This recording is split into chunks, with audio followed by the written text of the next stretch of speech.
but we're going to get started. Hope everybody's having a great Friday, Taco Friday, if you will. Um, Hang on a second. There she is. There we go. Hello. How are you, Sorry. my friend? Good. How are you? Good. Happy Friday of another week in the hellscape that is our universe. Yes, it is. I do think, though, I don't know. I don't want to be optimistic because there's what good is that? But it does seem as if things are a little bit, you know, not a great week for Elon. Let's start. Not a great week let's for start with Elon let's Musk. start let's Yeah. start with Elon because I mean, look, being fired by Susie Wiles and Trump after the end of his special government employee thing um, is a humiliation. But I got to tell you, I think that Times piece today, it really surprised me. First off, folks, if you haven't read it, Okay. there's a story in the Times today about Elon's Very reported story. Heavily reported story. heavily reported story about Elon's very heavy use of ketamine, Adderall, ecstasy, mushrooms while working for the White House and while traveling with the Trump campaign in the fall. Yeah. Um, you know, I just found that unsurprising, and yet it is astounding what they will tolerate in Trump world for 250 million dollars. Yeah. I mean, the thing that was, I thought, interesting about that article was, first of all, the timing, right? An Mm-hmm. article like that coming out at that moment. Second of all, it came from a lot of text messages, right? They had Oh yeah. clearly somebody had been leaking them text messages. Mm-hmm. So I thought that was pretty interesting. I thought that certainly if you look at Elon's behavior, none of this is so surprising.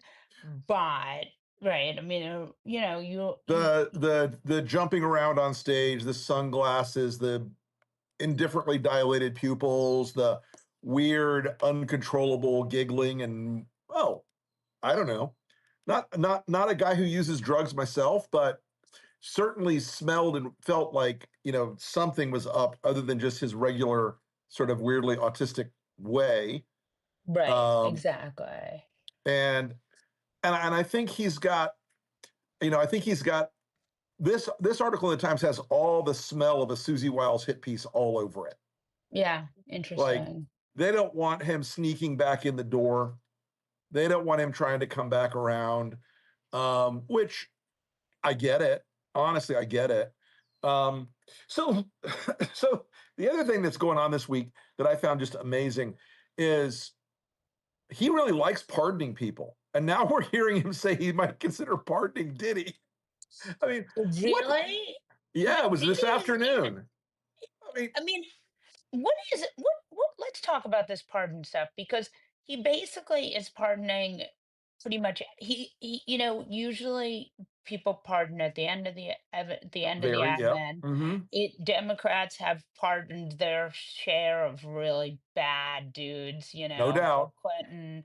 There's, pardons are not where presidents cover themselves in glory, with the exception, I don't think Obama did any sketchy pardons. No, and Obama didn't do any sketchy pardons, and to his credit, George W. didn't pardon a bunch of people that people Right? thought he was going to pardon. Scooter Yeah, Libby, right. right?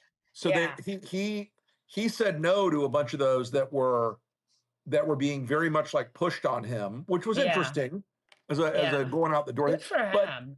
but So then there are basically two presidents who have not been completely sketchy about pardons. Congratulations, Obama and W. yay! But I mean, Right? the stuff I mean, pardoning these reality TV stars and all these Bitcoin bros, I mean, that stuff is Yeah, just like, that's one level. But talking about pardoning Derek Chauvin, which yeah. No, Chauvin's still going to no. spend the rest of his life in prison on state charges, but, but, But and talking about pardoning the guys who went after Whitmer. I mean, yeah, I know yeah. Whitmer's off the good list for a lot of people, but you still don't want to pardon a bunch of fucking terrorists. Well, I mean, look, there's two things happening here, which I think are worth just sort of digging into for a minute. One is the authoritarian stuff, where you pardon people who do MAGA Right. crimes because your message is MAGA crimes aren't really crimes, right? Right. We'll take care of you That's if you do what we if you need. do, yeah, because you're growing a militia and you want your militia to serve your interests. So that's number one. Right. But the other question is, why does he? And and then there's always this sort of Trump grift, like I want to make money, and ergo that. But the real question I have is when we look at these pardons, when we look at, what about these pardons where they're, I know it's a little better. I'm still trying to be careful. Thank you, Brandon. I, I, I'm not going I to keep wonder you too about, long. I need you. I know you have a lot of book tour stuff to do. I'm voices. not going to keep you too long today. I promise. I'm I'm on a second round of antibiotics. Mm, But the question is, I wonder is what about these pardons where he's just pardoning people? I think it's just because he wants to be loved, right? I mean, there's some amount of that. Yeah, that's a big part of it. I think it's a big part of it. So I want to jump from Pardon Palooza to this story today that just blew my mind. It's starting to rain here, folks. That's the sound you're hearing. It is pouring rain in my In backyard. Florida, that's It's nice. Florida. It's the afternoon. It's going to rain. Um, Does it rain every afternoon in Florida? it tries to. How Yeah. bad is the humidity? Right now, honestly, it hasn't been that bad today. Kind of weirdly, not bad today. Yeah, Um, so this other story today that came out that Palantir, the Peter Thiel firm, is yeah. going to get access to all government data about all Americans so they can monitor it and study it. What do you think would have happened if Barack Obama or Joe Biden had announced that they were going to do that? Also, let's just what to go back to Elon for a minute because Yeah. Elon as Doge, I mean, Big Balls is on in all our data Oh yeah. anyway. So I just wonder why are we, first of all, why are we signing off on that? Number one. Second Right. of all, why is this? Why now? And also, we still never knew what Doge did, right? Except for not saving us any money. Right. Except for costing us money net. Right. So again, like certainly I do not want Palantir in my data, but I also don't want Elon's Doge army in of incel right weirdos either. in my data either. And Mm. and also, you know, it's worth wondering like why? Yeah. Why do you want my data? Yeah. What is the purpose of this? You know, it's the weirdest thing because all those pocket constitution guys are being really fucking quiet about this. Yeah, All those it's guys, like, true. all the But libertarian bros are like, yeah, this is cool. my can we just talk about my favorite story of Tell me. today? That's what I was going to ask you. What's your favorite story of the week? Is Leonard Leo versus Donald Yes. Trump. So let's just talk about the woke Federalist Society. I This talked is, to somebody this morning, very much in the Leonard Leo verse, yeah. who called me out of the blue at 7:20 in the morning and said, "Hey, I haven't talked to you for a while, but I just want you to know if he wants to go to war, we'll fucking go to war." I'm like, "Yes, go to war. Would You he? need it." Would that happen? Would Leonard Leo v. Donald Listen, Trump? I think Leonard Leo, he and the Kochs have already said on the tariff Yeah. stuff and on some of Let's the civil caveat liberties. this. This is really caused by tariffs. This is not by Oh civil yeah, liberties. I mean, this oh is yeah, because they think Trump is a mad king and they don't right. like him fucking up trade. Right, So go and on. because all of them depend Making on money like the rest of us. liberal trade laws around the world, which have on Right. net been a good benefit for everybody. For But everyone. There's literally no, I mean, if you want to onshore manufacturing, Dianu, but you're gonna need it's not gonna by making things more expensive is not gonna be the right, way you do it. yeah, go knock yourselves out and pay Yeah. $60 an hour for workers to put screws in the back of an iPhone. Yep. Well, it's been Exactly. another big week, and Molly, I know you're on the clock today. I know. No, but So, you've got another 9 minutes with me if you can stand okay, it. well, Yeah. I'll take 9 more minutes with you. Um, Um, so folks, Molly has a terrific new book out. She's about to go yes. on her book tour. It is called How to Yes. Lose Your Mother. I almost have a Molly, tell us copy of it, quickly but I about the don't. tell us Wait, do I quickly have a about the copy book. of it? Wait, do I have a copy of it? No, I do not. So I wrote this book called How to Lose Your Mother. It comes out next Tuesday. I Right. got a very good review in the Washington Post, Mm-hmm. which is good yesterday. But the comments are really mean. The comment section is all people being like, What she rule do you sucks. know? Don't read the comments. I read the comments. It was really, I was like, Jesse and I were working on the podcast, and I was like, "Oh, wait, I gotta go. I'm reading the mean comments about me." Um, I do love a mean comment section. I have to stop doing that. So, but anyway, it comes out on Tuesday. I am I'm going to be in New York at Barnes and Noble Hmm. on Tuesday night at seven That's always o'clock on the fun. Upper West Side. And then I'm going to be at Politics and Prose at the Wharf Right. on Wednesday with Maureen Dowd. Perhaps you've heard of her. I have heard of Maureen Dowd. Yes. Yes, she's a little more famous than I am, but we'll take it. Then the following week, oh, and Diane and I of the Tiny Pricks Project, one of my favorite people, I love Tiny is Pricks. That's a yeah, great project. she and I are doing a talk together at the Princeton Library on Wonderful. Sunday morning, and we are having bagels. I feel like they're providing bagels and donuts. I don't know if that's true. Maybe Diane will. I think they're providing bagels and donuts. And then on Monday, the following week, which, yes, bagels, donuts. Okay, good, because I'm hungry. And then the following week, we're gonna go to in Los Angeles, and I'm gonna be interviewed by yet another person who's more famous than I am, Lisa Kudrow. Oh, wow. How exciting.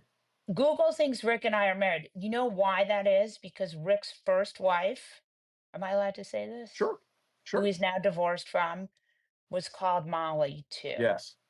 There was much confusion over the years on this matter.